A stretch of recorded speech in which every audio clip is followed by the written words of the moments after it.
this video, I show you how to configure a Xero resync.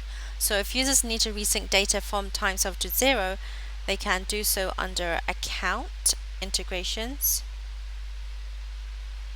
Click on the Xero tab and click on the Configure Resync tab. So users can force an update of previously synced records by using this screen. You can specify a date and time for each of the entities you want to resync, and records in the corresponding entities that were updated after the given date or time will be resynced in the next time you run the sync process. Please note that the given date time values must be earlier than the last sync date time. Leave the datetime input field empty if you do not want records in a particular entity to be resynced.